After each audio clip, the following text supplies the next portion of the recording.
जय गुरुदेव, जय माँ गायत्री, सभी को मेरा प्रणाम। आज हम जानेंगे कि नारी का स्थान क्या बताया है पूज्य गुरुदेव ने, और ईश्वर ने नारी को नर के समान माना है और कौन सा स्थान नारियों को दिया है। नारी का वर्चस्व, विश्व का उत्कर्ष।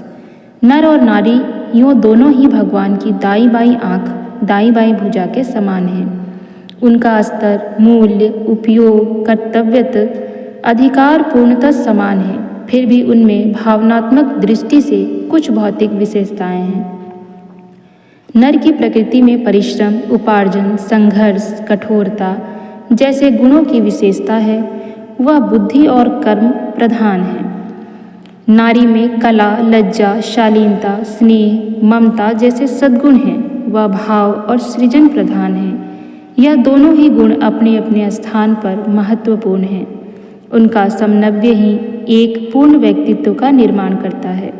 सामयिक आवश्यकताओं की पूर्ति के लिए नर और नारी की इन विशेषताओं का उपयोग किया जाता है। युद्ध कौशल में पुरुष की प्रकृति ही उपयुक्त थी, सो उसे आगे रहना पड़ा। जो वर्ग आगे रहता है, नेतृत्व भी उसी के हाथ में आ जाता है। जो वर्ग पीछे रहते हैं, उन्हें अनुगमन करना पड़ता है। परिस्थितियों ने नर नारी के समान स्तर को छोटा बड़ा कर दिया है।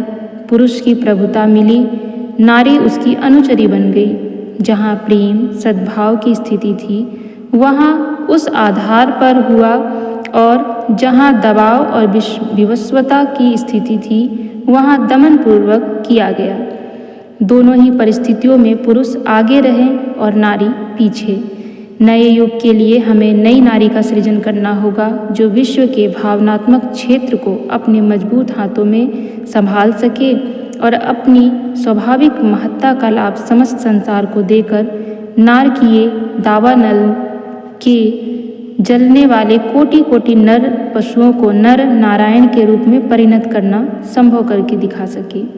नारी के उत्कर्ष, वर्चस्व को बढ़ाकर उसे नेतृत्व का उत्तरदायित्व जैसे जैसे सौंपा जाएगा, वैसे वैसे विश्व शांति की घड़ी निकट आती जाएगी। तो देखा आपने नारियों की क्या समानता है पुरुषों से, और नारियों को आगे बढ़ाना क्यों आवश्यक है। परंतु आज जिस प्रकार से नारियों का उत्पीड़न हो रहा है, इस प्रकार से नारी कैसे आगे आएगी, और इस प्रकार से नारी तो स्वयं को पीछे खींचने लगेगी और वह नहीं कर पाएगी जो ईश्वर उससे अपेक्षा रखते हैं। इसलिए नारियों को सुरक्षित रखना, उन्हें आगे बढ़ने देना और उनके हर कार्य में सहायक बनने की बहुत आवश्यकता है। अर्थात विश्व को अगर आप समुन्नत बनाना चाहते हैं, तो नारी को समुन्नत, सुरक्षित रखना बहुत आवश्यक है। आज जो भी परिस्थिति है, अगर ऐसा ही चलता रहा तो फिर इस विश्व का भी आप समझ सकते हैं कि क्या हाल हो जाएगा। फिर यह विश्व भी क्षीण क्षीण होकर, टूटकर, बिखर कर, और समझो तो उसका कायाकल्प हो जाएगा और वह विनाश की ओर चला जाएगा। इसीलिए बहुत आवश्यक है नारियों की सुरक्षा पर ध्यान दीजिए, और नारियों के प्रति अपनी सोच सभी पुरुषों को बदलनी होगी, सभी व्यक्तियों को बदलनी होगी। यहाँ तक कि नारियों के प्रति नारियों को भी अपनी सोच बदलनी होगी और उन्हें उनके प्रति सम्मान का भाव रखना होगा और उन्हें आगे बढ़ने में सहायता प्रदान करनी होगी, उनको सुरक्षित रखना पड़ेगा।